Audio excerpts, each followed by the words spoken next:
I really want to see the Devils take some big steps forward, and it starts with the front office.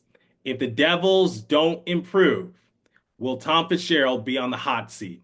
We have a lot to break down in today's episode of Locked On Devils. Buckle up, everybody. You're Locked On Devils, your daily podcast on the New Jersey Devils, part of the Locked On Podcast Network, your team every day. Hi, this is Bryce Salvador, and you're Locked On Devils with Trey Matthews. Elliott scores! Oh, Steven stepped up, nailed it. Brodor's got the puck. What a shot. The Devils win the Stanley Cup. Alrighty now, what is up, New Jersey? Welcome back to the Locked On Devils podcast here at the Locked On Network. I'm your host, college hockey play announcer, Devils Rider Pucks Pitchforks, and also part-time credential media member, Trey Matthews. For anyone watching on YouTube, allow me to explain for the lack of graphics you see on your screen. Unfortunately, the site that I usually record an episode on, they're having all sorts of technical difficulties. It's out of my control, so I got to make do with what I got, and the show must go on. But I don't think you guys are really interested in that sort of issue. Let's talk about the New Jersey Devils like I do every day over here at Locked On Devils. What's on the agenda for today's episode? We're going to talk about some people who are on the hot seat for New Jersey, including the front office. In the first segment, we will reflect on Fitzgerald's time with the Devils so far and what he needs to do to try to save his job, because the clock is ticking if you ask me, but a lot can still happen.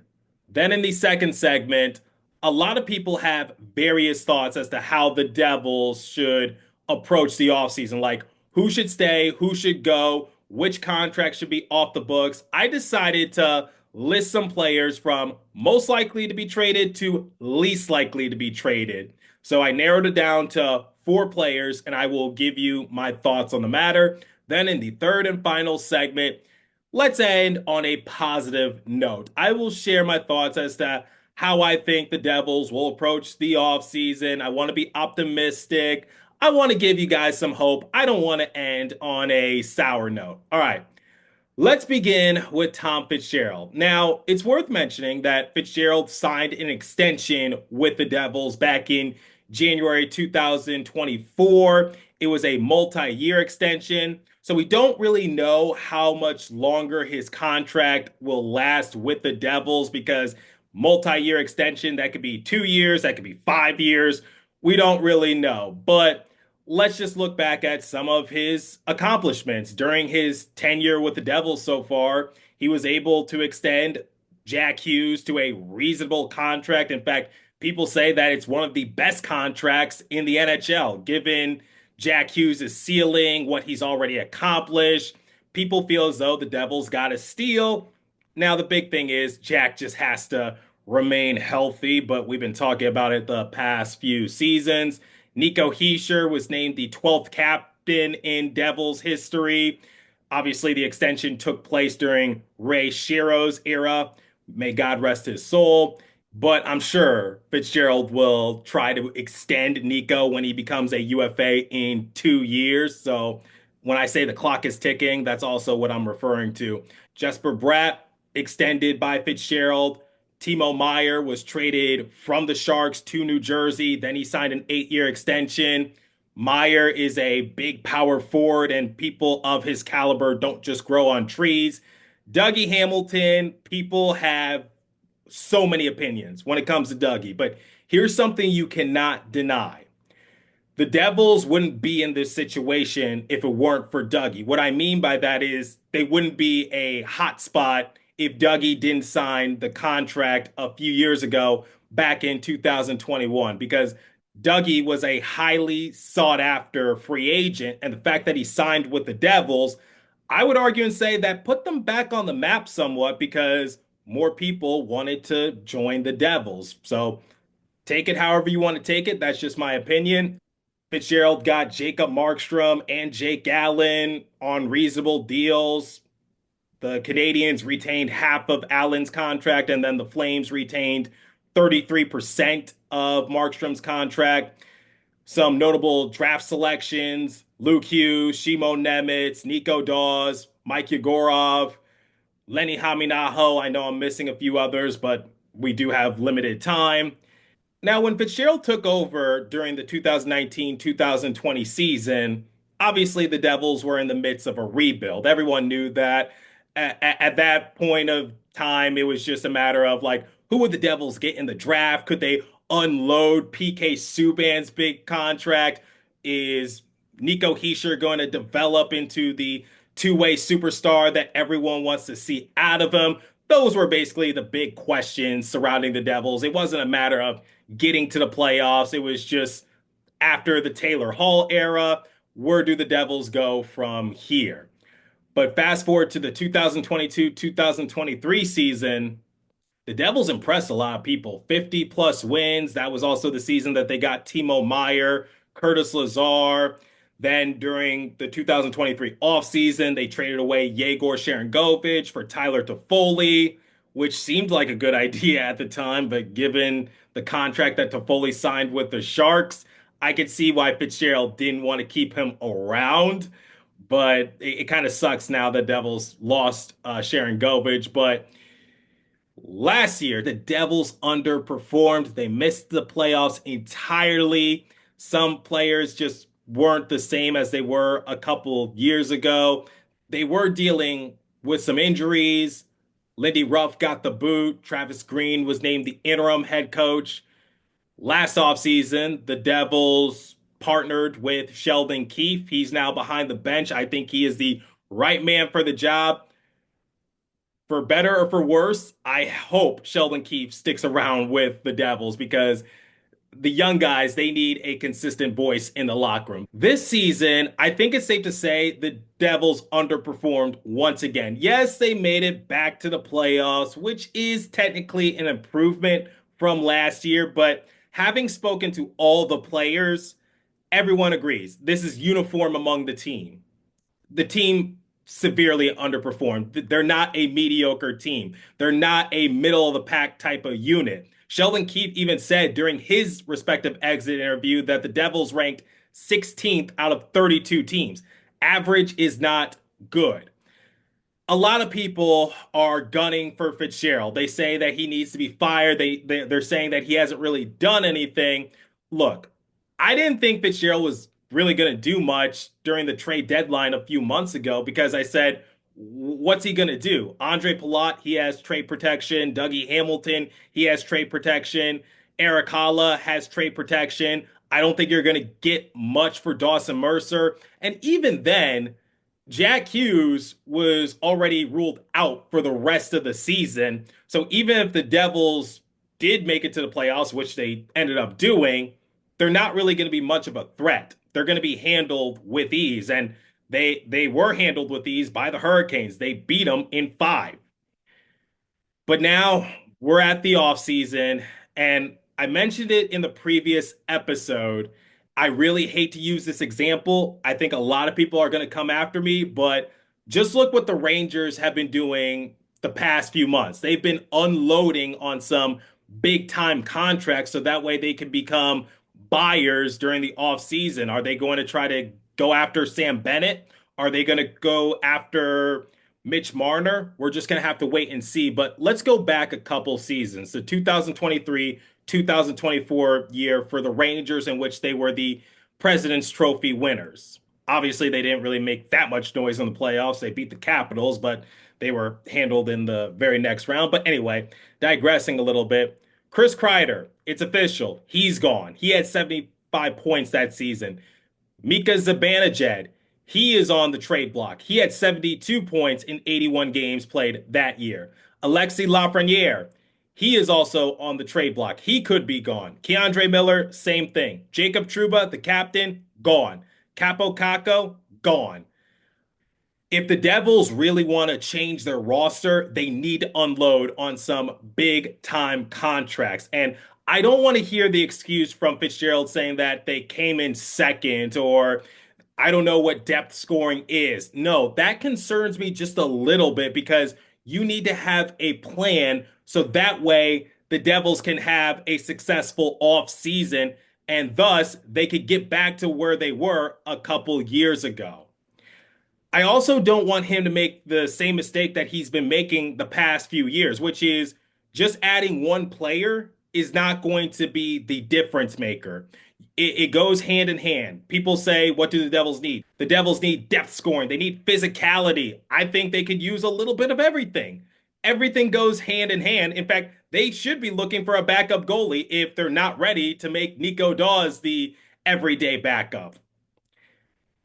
There's no one simple fix for the Devils, and I need Fitzgerald to acknowledge that because something he said during his exit interview is that the Devils aren't really going to make that many changes to their back end. I'm like, okay, fine, but remember, you said that you weren't going to add much scoring last offseason because you said it wasn't going to be an issue. Well, it turned out to be an issue because the Devils struggled with depth scoring. We've been talking about it in the Pucks and Pitchforks group chat.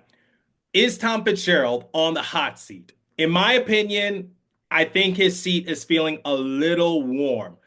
I don't know if he's going to be fired or not, if he doesn't have a successful offseason and the Devils are mediocre. I'm not a psychic, but I will say this. The Devils cannot be a mediocre team. They can't just settle for second place and just say, like, yeah, we tried going after this player, but we just came in second for him. No, I don't want to hear that. I want the Devils to be as aggressive as the Rangers when it comes to unloading contracts. Rangers fans, put down your phones. Don't try to take what I said out of context. Not in terms of performing, because, 1994, just putting that out there. I'm just talking about unloading big contracts so that way you have some money to work with.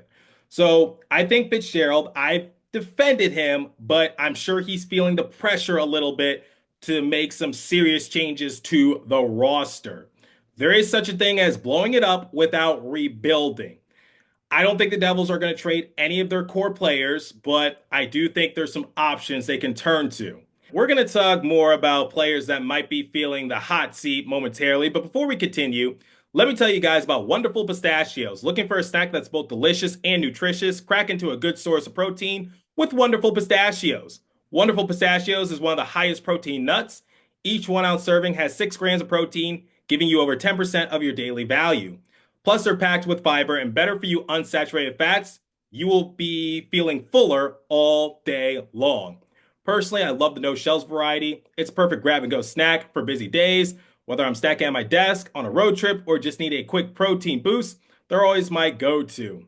As you guys know, I'm constantly on the go as a content creator, so I love having a snack by my side. Get snacking and get cracking with a snack that packs a protein punch. Visit wonderfulpistachios.com to learn more. Okay, a lot of people have opinions as to which players should be shipped out first for the Devils. Basically, I'm seeing the same names. Andre Palat, Dawson Mercer, Eric Holla, Dougie Hamilton. Who should stay? Who should go? What's going to happen? Who takes priority? Those are names that I'm seeing on the trade block for the Devils. Those are also names that people on the Devils discourse have talked heavily about. I decided to make a list from who's on the hot seat to who's probably going to stay and be on the team come next season. Whose seat is feeling the warmest between those 4 players? Well, number 1, I talked about it in the prior episode. It shouldn't come as a surprise. Andre Palat. Here's why. Like I said, Palat is a solid player, but he just has not lived up to his contract. He signed a 5-year, $30 million deal back in 2022. He has championship experience, but his better days are just behind him. When it comes to trades, why does he take priority? Well, he only has 2 years remaining on his deal. He has a cap hit of $6 million. Like I said, he's an established champion. You might be able to find a team that is trying to reach the cap floor. Not the cap ceiling, the cap floor. I listed those teams in the prior episode. The Blackhawks, the Sharks, and also the Ducks. The thing is, since the Chris Kreider trade is now official, the Ducks might be off the books.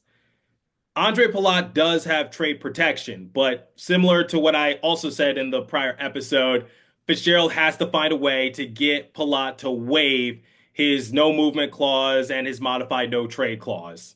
The Rangers were able to figure it out with Jacob Trouba and also Chris Kreider. Both of them are now in Anaheim. And for the time being, Anaheim, they haven't been to the playoffs in years.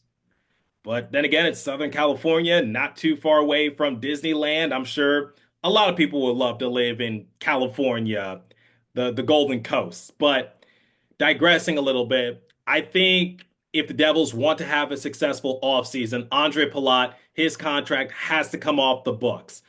And like I said, he is not a bad player. But come on, he just has not lived up to the contract. And if you shed away his contract, that can give the Devils some extra money to work with. All right, next one on the list, Dawson Mercer. As soon as you trade away Andre Palat, Dawson Mercer, he is under the spotlight. Here's why. He originally signed a 3-year, $12 million deal last offseason. He has a cap hit of $4 million. Mercer is a young player. That's appealing to a lot of teams. I think Mercer needs a new change of scenery. He's a good player, but he just hasn't repeated the same success that we saw a few seasons ago. He has no clauses attached to his deal. So theoretically, Mercer can be traded at any given moment. He could be traded to the Golden Knights, or he could be traded to the Sharks. He could be traded to the Blackhawks. He could be traded to the Red Wings. He could be traded wherever at any given moment. Of all the players I'm listing, Mercer theoretically would be the easiest to trade, but since his contract is less expensive than Palat's, obviously I want Palat's contract off the books first, and then you shift your focus to Mercer. Mercer has 2 years remaining on his deal, similar to Palat. So we'll see what happens. Next one is Erik Haula. And the reason he's just above Dougie Hamilton is because, similar to Mercer, it might be easier to part ways with Haula just because his no trade clause now shifts to a modified no trade clause. He has a cap hit of $3.15 million.